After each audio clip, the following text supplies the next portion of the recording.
जय श्री कृष्ण भक्तों, आइए श्रवण करते हैं श्रीमद् भागवत के तृतीय स्कंद के पाठ 9, 10 और 11 का। अपने प्राक्तव्य के स्तोत्र अर्थात भगवान को देकर ब्रह्मा ने अपने मन तथा वाणी की क्षमता के अनुसार उनकी कृपा हेतु यथासंभव स्तुति की। भगवान ने देखा कि ब्रह्मा जी विभिन्न लोगों की योजना बनाने तथा उनके निर्माण को लेकर अतीव चिंतित है और प्रलयकारी जल को देखकर खिन्न है। वे ब्रह्मा के मनोभाव को समझ गए और बोले, हे ब्रह्मा, तुम सृष्टि करने के लिए न तो निराश हो और ना ही चिंतित। तुम जो मुझसे मांग रहे हो वह तुम्हें पहले ही दिया जा चुका है। तुम अपने को तपस्या तथा ध्यान में स्थित करो और मेरी कृपा पाने के लिए ज्ञान के सिद्धांतों का पालन करो। इन कार्यों से तुम अपने हृदय के भीतर से हर बात को समझ सकोगे।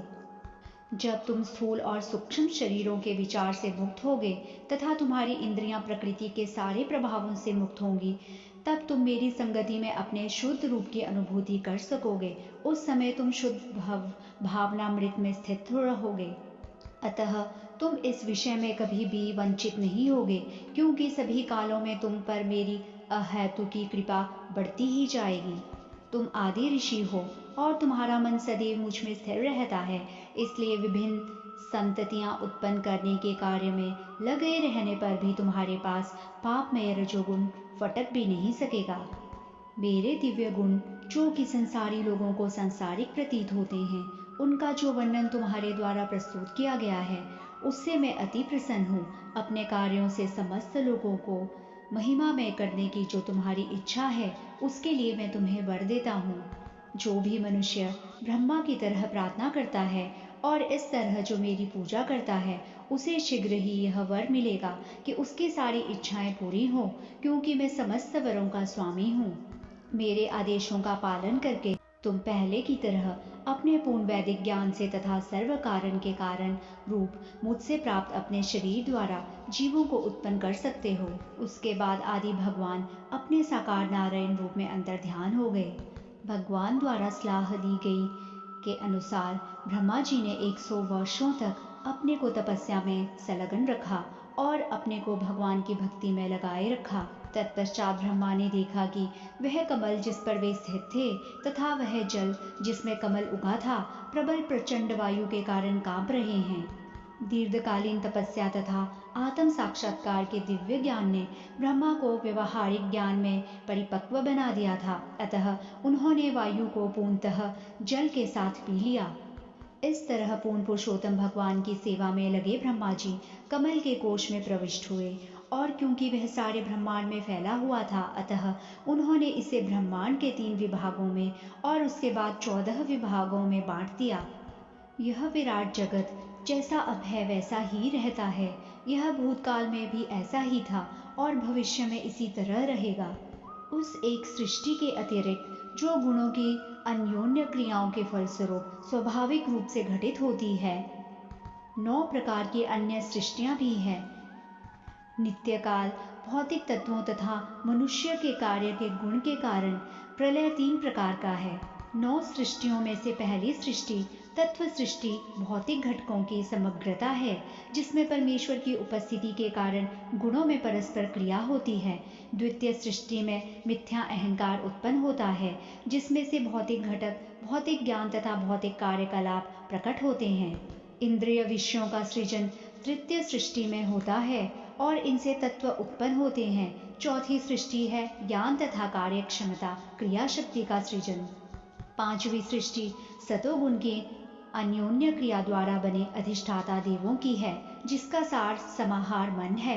6ठी सृष्टि जीव के अज्ञानतापूर्ण अंधकार की है, जिससे स्वामी मूर्ख की तरह कार्य करता है। ये सब सृष्टियां भगवान के बहिरंगा शक्ति की प्राकृतिक सृष्टियां हैं।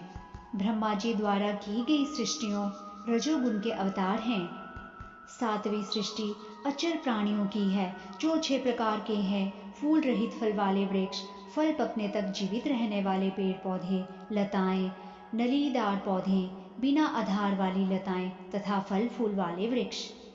8वीं सृष्टि निमंतर जीव योनियों की है और उनकी 28 विभिन्न जातियां हैं। वे सभी अत्यधिक मूर्ख तथा अज्ञानी होती हैं। वे गंध से अपनी इच्छित वस्तुएं जान पाती हैं, किंतु हृदय में कुछ भी स्मरण रखने में अशक्य होती हैं। जैसे कि पशुओं में गाय, बकरी, भैंस, बारहसिंगा, नीलगाय, हिरन तथा ऊंट, ये सब 2 खुरों वाले हैं। मनुष्यों की सृष्टि क्रमानुसार 9वीं है। यह केवल एक ही योनि जाति ऐसी है और अपना आहार उदर में संचित करते हैं। मानव जाति में रजोगुण की प्रधानता होती है। मनुष्य दुखी जीवन में भी सदैव व्यस्त रहते हैं, किंतु वे अपने को सभी प्रकार से सुखी समझते हैं। देवताओं की सृष्टि 8 प्रकार की है। देवता, पितरगण, असुरगण, गंधर्व तथा अप्सराएं, यक्ष तथा राक्षस, देवलोक के गायक इत्यादि, वे ये सब ब्रह्मांड के सृष्टा ब्रह्मा द्वारा उत्पन्न हैं। भौतिक अभिव्यक्ति का अनंतम कण जो कि अविभाज्य है और शरीर रूप में निरूपित नहीं हुआ हो, परमाणु कहलाता है। यह सदैव अविभाज्य सत्ता के रूप में विद्यमान रहता है, यहाँ तक कि समस्त स्वरूपों के विलीनकरण लय के बाद भी भौतिक देह ऐसे परमाणुओं का संयोजन ही तो है, किंतु सामान्य मनुष्य इसे गलत ढंग से समझता है। परमाणु अभिव्यक्त ब्रह्मांड की चरम अवस्था है, जब वे विभिन्न शरीरों का निर्माण किए बिना अपने ही रूपों में रहते हैं, तो वे असीमित एकत्व कहलाते हैं। सूर्य अपनी असीम ऊष्मा तथा प्रकाश से सारे जीवों को जीवन देता है। वह सारे जीवों की आयु को इसलिए कम करता है कि उन्हें भौतिक अनुरक्ति के मोह से छुड़ाया जा सके। वह स्वर्गलोक तक ऊपर जाने के मार्ग को लंबा प्रशस्त बनाता है। इस तरह वह आकाश में बड़े वेग से गतिशील है। अतएव हर एक को चाहिए कि प्रत्येक 5 वर्ष में एक बार पूजा की समस्त सामग्री के साथ उनको नमस्कार करे। ब्रह्मा के दिन के समय सृष्टि में तीनों लोक, स्वर्ग, मर्त्य तथा पाताल लोक चक्कर लगाते हैं तथा मनुष्यतर, पशु, मनुष्य, देवता तथा पितृगण समेत सारे निवासी अपने अपने सकाम कर्मों के अनुसार प्रकट तथा अप्रकट होते रहते हैं। जब ब्रह्मा की रात शुरू होती है तो तीनों लोग दृष्टिगोचर नहीं होते और सूर्य तथा चंद्रमा तेज विहीन हो जाते हैं, जिस तरह की सामान्य रात के समय होता है। संकर्षण के मुख से निकलने वाली अग्नि के कारण प्रलय होता है और इस तरह भृगु इत्यादि महर्षि तथा महर्लोक के अन्य निवासी उस प्रज्वलित अग्नि की ऊष्मा से, जो नीचे के तीनों लोकों में लगी रहती है, व्याकुल होकर जनलोक को चले जाते हैं। प्रलय के प्रारंभ में सारे समुद्र उमड़ आते हैं और भीषण हवाएं उग्र रूप से चलती हैं। इस तरह समुद्र की लहरें भयावह बन जाती हैं और देखते ही देखते तीनों लोग जलमग्न हो जाते हैं।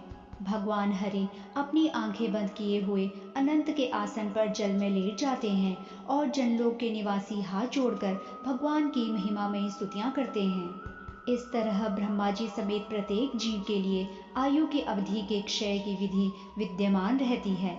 विभिन्न लोकों में काल के संदर्भ में हर किसी जीव की आयु केवल 100 वर्ष तक होती है। जय श्री कृष्ण भक्तों, यहाँ पर श्रीमद् भागवत के 3 स्कंद के अध्याय 9, 10 और अध्याय 11 का समापन होता है।